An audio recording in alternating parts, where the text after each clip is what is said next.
The Starship Captain's Journey. Captain David stood alone on the command deck of Epsilon. The cobalt blue, planet-sized space station was his life's work, his fortress, and his secret.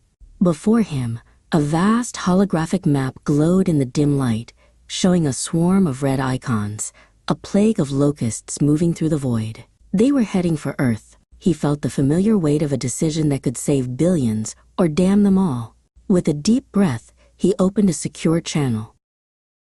The faces of Earth's unified leadership materialized on the screen. President Thorne of the German hegemony, Donald of the American Federation, Vlad of the Rus Dominion, and Ping of the Pan-Asian Mandate. Their expressions were already grim. "They're coming," David said, his voice devoid of preamble. "And your basalt shields won't last a minute. I am transmitting the designs for T6 shield technology." Thorne's face hardened. "You've had this all along. You left us vulnerable?" "Humanity wasn't ready for it," David replied, his gaze unwavering. "Your own histories prove you are too eager for destruction. There's no time for debate now." He gestured, and data packets streamed across the display. The designs for the Griffin cannon, Red Wolf missiles, Talon lasers, and Greyhawk drones are included. "Upgrade your fleets. I will join you." He cut the transmission before their protests could begin. David strode through the cavernous repair bay of Epsilon. His personal dreadnought, the Dominion, dwarfed everything, its cobalt blue hull gleaming under the work lights. Robotic arms showered the superstructure with sparks as they fitted new armor plates. He watched as engineers oversaw the installation of the hybrid shield emitters, a unique mix of Earth's basalt technology and his own advanced cyclone shielding. The ship had to be perfect. Back on the Dominion's bridge, David settled into his command chair. "Take us out," he ordered. "Warp us all.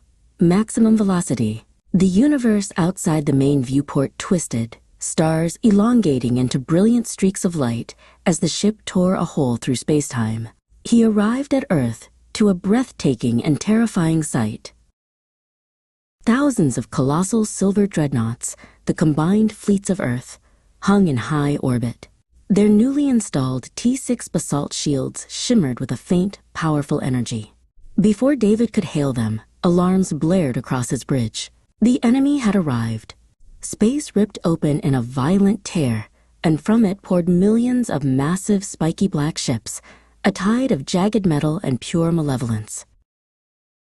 The enemy opened fire, a storm of incandescent energy that crashed against the human fleet. The T6 shields held, glowing brightly under the impossible onslaught. "All ships, return fire," David commanded, his voice echoing across the fleet-wide channel. Lances of light, swarms of missiles, and clouds of drones erupted from the silver and blue ships, tearing into the enemy vanguard. But the enemy was intelligent.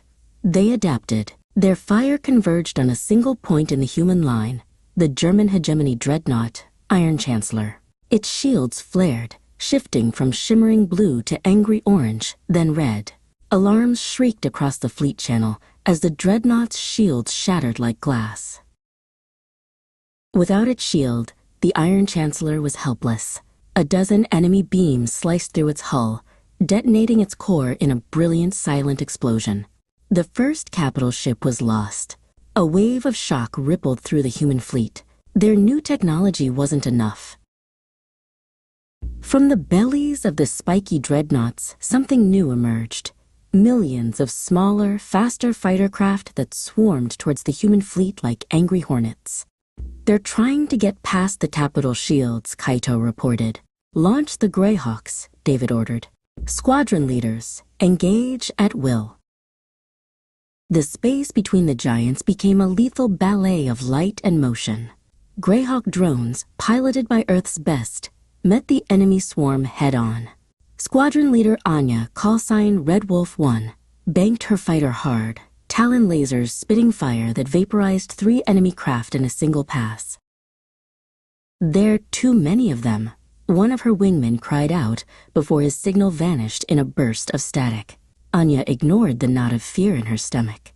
Through the chaos, she saw her target, a larger enemy ship still spewing fighters from its launch bays.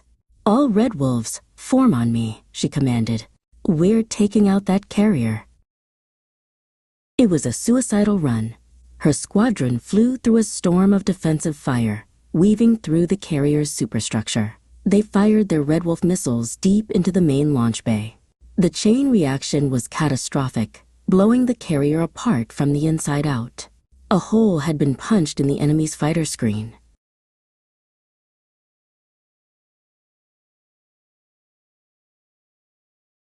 The momentary victory was shattered by a new threat. 10 of the largest enemy ships began to glow with an unnatural, dark energy. "Captain, I'm reading a massive energy spike." "It's not like anything we've seen," Kaito warned. A beam of pure void shot out, striking the Pan-Asian flagship. It didn't explode, it simply ceased to exist.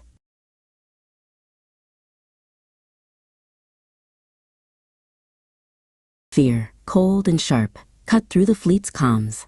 Their shields were useless. "They're charging again," Kaito yelled, but David saw it, a faint energy reading around the enemy ships as they recharged. It was a long cycle. "They're vulnerable while they recharge," David said, his mind racing. "I have a plan."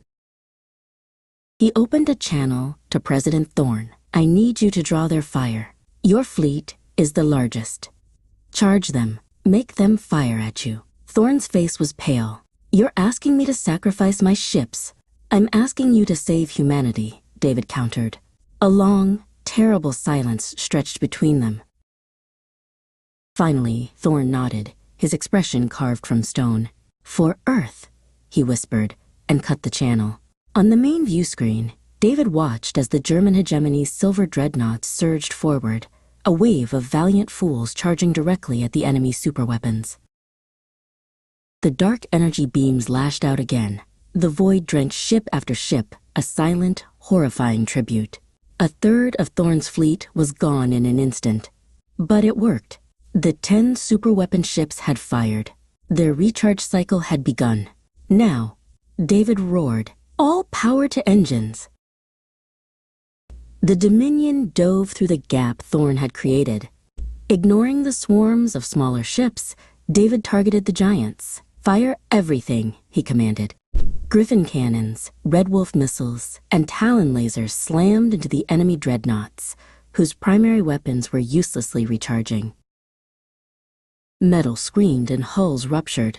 3 of the superweapon ships exploded, but the others were coming back online.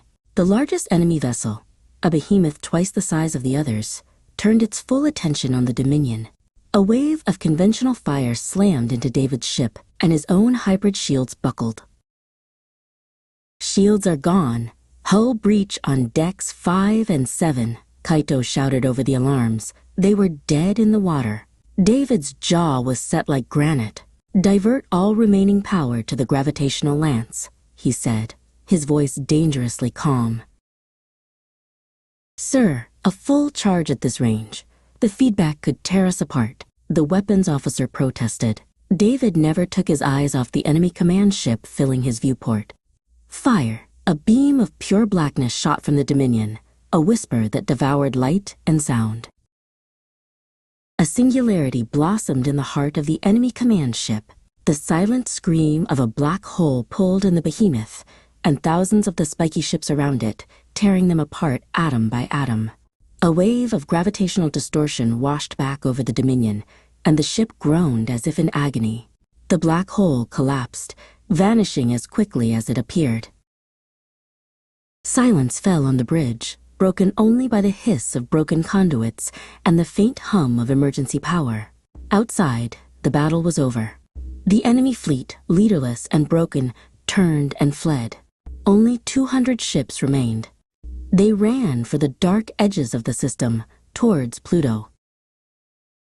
"Pursue them," David ordered, his voice raspy. He ignored the frantic hails from what was left of the human fleet. "Let them handle rescue and repair." The battered Dominion leaped into warp once more. He emerged into the cold, distant light near Pluto.